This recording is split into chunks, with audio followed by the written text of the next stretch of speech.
আবু জেহেল পাথরের কঙ্কর মুঠের মধ্যে করে আইনা বলছে, মোহাম্মদ এটার ভিতরে কি কও, তাহলে ইমান আন।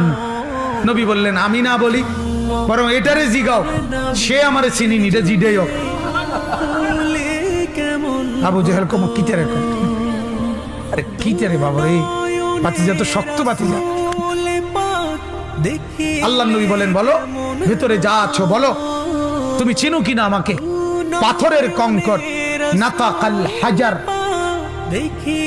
পাথর নাতাক কথা বলছে, পাথরের কঙ্কর বলে উঠছে, আনতা রাসূলুল্লাহ, আপনি আল্লাহর রাসূল, আমি চিনি আপনাকে, আমি চিনি।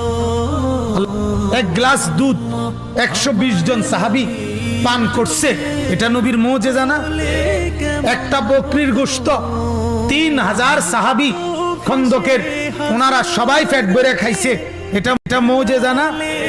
এক মগ পানি, মানে এই বদনার তলে অল্প কদ্দুর পানি, এইটুকু পানি কূপে ফেলছে, 1400 সাহাবী গোসল করছে, অজু করছে, উথলে ওটা পানি।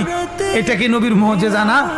এগুলো সব মর্যাদা, এগুলো সব মর্যাদা, সব মর্যাদা, সব নবীজির সম্মান, ইজ্জত, সবকিছু নবীকে চিনত।